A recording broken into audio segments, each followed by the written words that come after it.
On this stat episode of the Regimen, we will discuss the latest on H5N1, influenza, and what it has to do with raw milk.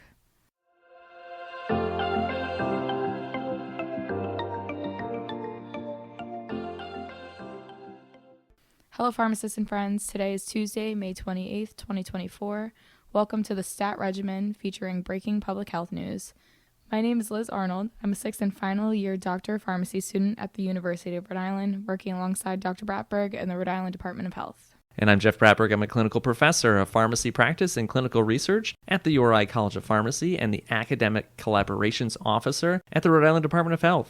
As a reminder to our listeners, the opinions expressed in this podcast do not represent the opinions of the United States government, the Rhode Island Department of Health, nor the University of Rhode Island. H5N1 is a type of influenza A virus that normally infects wild and domesticated birds. This virus is highly pathogenic, meaning it usually causes disease and death, and can be spread between several different animal species besides birds. Most relevant to this discussion, cows.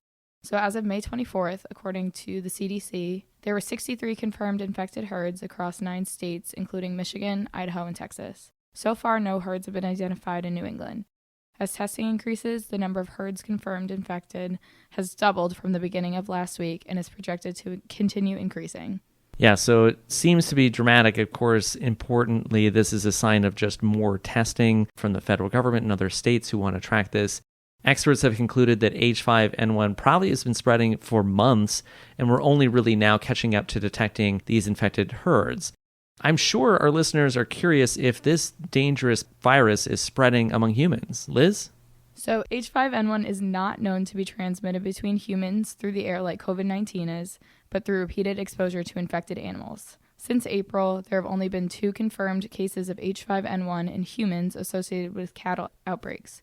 Interestingly, these cases had pink eye and not the typical flu-like symptoms of joint aches, fever, and cough, and they also didn't require hospitalization as many older adults experience.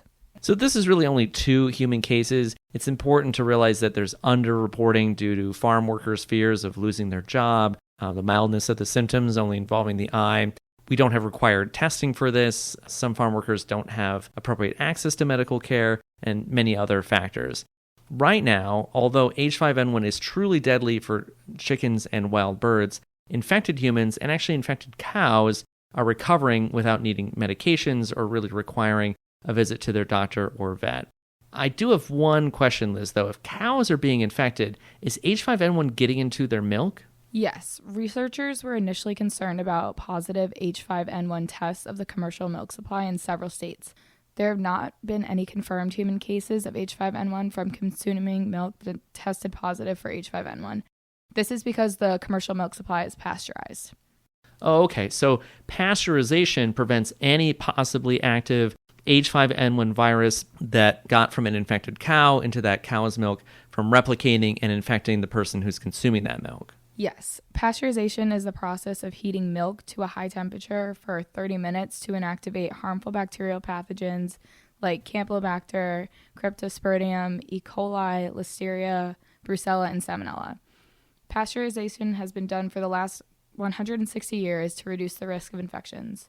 It's especially important for people at higher risk of severe infection like young children, older adults, people who have a weakened immune system, or are pregnant. Federal authorities are confident that the pasteurized milk supply, even originating from infected dairy herds, is safe to drink.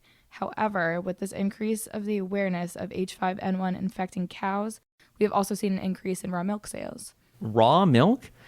Liz, what do you mean by raw milk?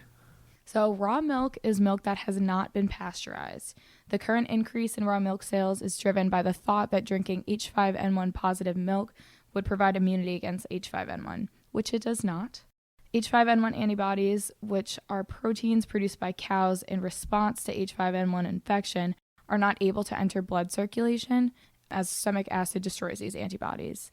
There is an effective vaccine for H5N1 that is effective only when given like other flu vaccines, which is in the muscle by a needle.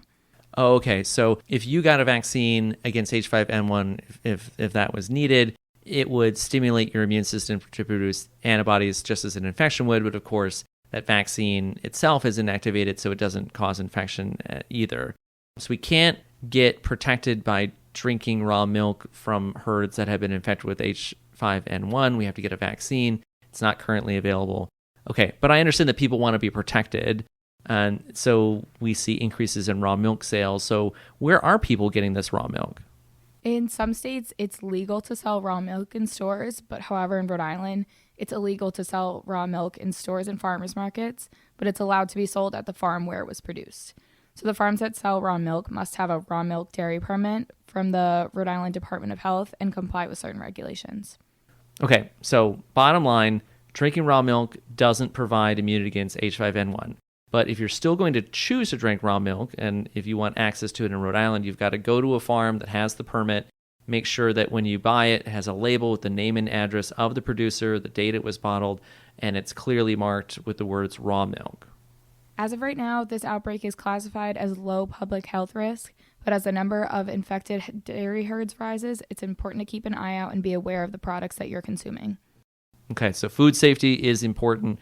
Pasteurization works to protect against H5N1. So tell us more about what we can do to protect ourselves, Liz. Yes, choose pasteurized dairy products. It'll say it on the label. This is not just milk, cheeses, anything like that.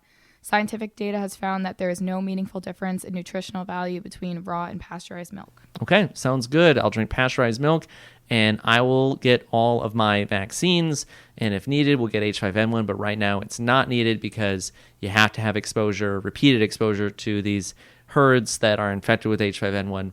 And pay attention to the news. Keep track of where testing is and support policies that track these potential and or actual public health threats. So this concludes our stat episode of the Regimen for H5N1 and raw milk. Please let us know what questions you have.